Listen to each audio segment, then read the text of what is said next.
On April the 7th, 2020, we lost one of the premier songwriters of our day, and that would be none other than John Prine, who unfortunately passed away due to complications from COVID-19 toward the beginning of the COVID pandemic. Now, uh, those of you that may or may not know John's music very likely know his influence on other artists. I mean, a lot of the modern artists of the day look to John Prine as a fountain of creativity, of inspiration, etc. You have everybody from the Avett Brothers to Brandy Carlisle, uh, to Tom Waits, to Bob Dylan, to Gordon Lightfoot. All of these people looked to John Prine as a creative force, and I'm gonna throw myself into the massive pool of acoustic guitar players who looked to John Prine as a very, very a strong inspiration for how we play guitar. I often say that John Prine is the reason that my guitar playing is how it is. I have learned so much from just simple chord structures from John Prine's songs, from his finger picking style, to how he just could take the same few chords and these same musical ideas and reinterpret them so many different ways that were all so unique and so fresh. And this is just my tribute here, 5 years on as Elton John. To quote Elton John in a sense, he had a song called 60 Years On. But anyway, uh, I remember specifically, and I know that I've done videos on this, and I don't want to make this a very sad video. I just wanted to take time during my lunch break to discuss a little bit about John Prine's influence on me, and how we can still honor Prine. One of the things, obviously, go out and buy the records. I mean, John Prine has so many great records. His voice is on so many records by other artists. He's on all sorts of you know tribute albums, and there are tribute albums by for John Prine.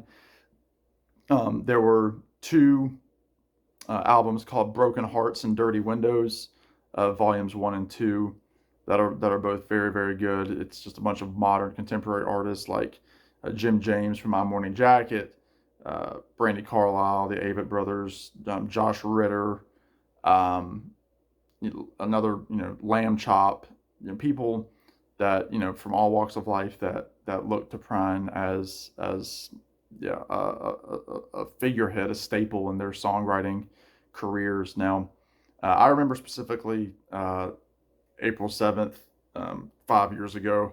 Obviously, we were at the kind of first month mark almost of quarantining at home during the pandemic, and I was sitting on my parents' back porch. I was living with them at the time, uh, and I was playing guitar, and based on Facebook memories and things that I've seen today that have popped up. It was also there was a pink moon outside, and the astronomical sense, I guess. And I remember was thinking about Nick Drake, his album Pink Moon. I was listening to that a little bit, or singing it. I was quoting it, and I remember specifically playing on my parents' back porch with my acoustic guitar. And I knew that Prine had been in the hospital. He was in the hospital for a couple of weeks at that point, and it was just 2 years out of. Well, actually, I should say he was 2 years out of releasing a fantastic album, which I'll talk about in just a second.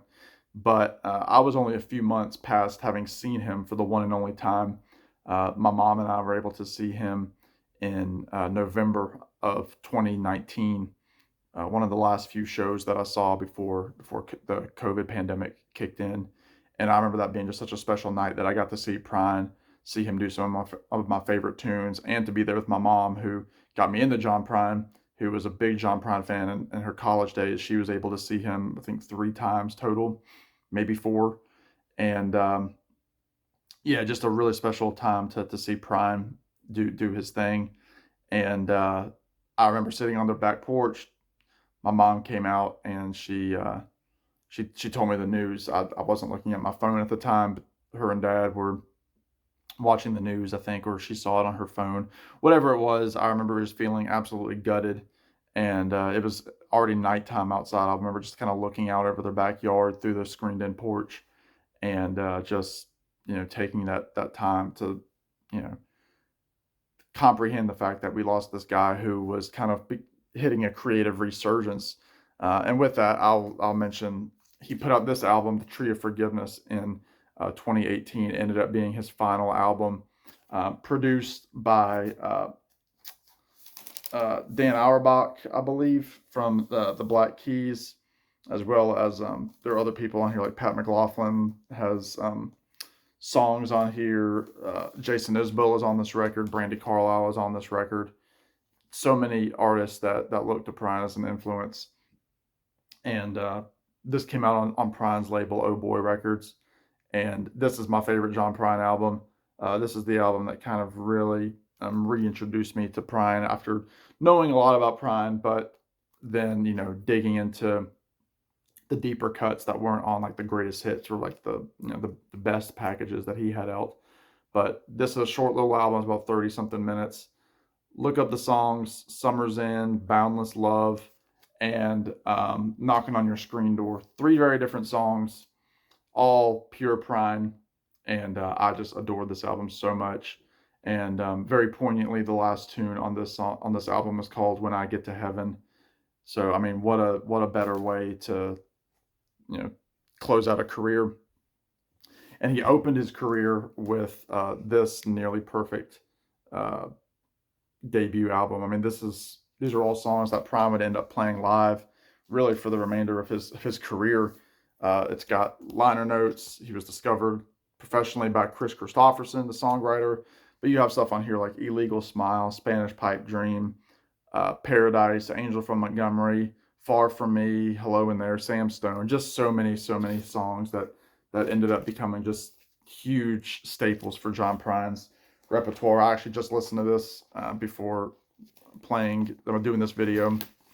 But I remember, again, sitting on that porch, and then I think I immediately started playing Unwed Fathers by John Prine, which is a story, a song about teenage pregnancies, those out of wedlock pregnancies that so many people kind of pointed to where John Prine was, and then it really just as a society, looking at people not being married who are pregnant, looking at them as outcasts, but especially looking at the woman as an outcast. And this was John Prine's song about we should not blame the woman for this. And if we're going to blame anybody, blame them both equally, if that's how you want to look at it. Essentially, the song, the husband or the male lover goes and kind of gets off scot-free, where the woman is stuck raising this baby that she may or may not have wanted. So it's a very touching song. It's a very poignant message to it.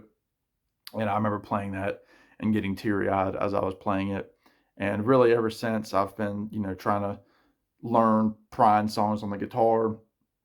I remember recording Prine songs that week. I think like Far From Me, Hello in There, Souvenirs, songs like that, Paradise.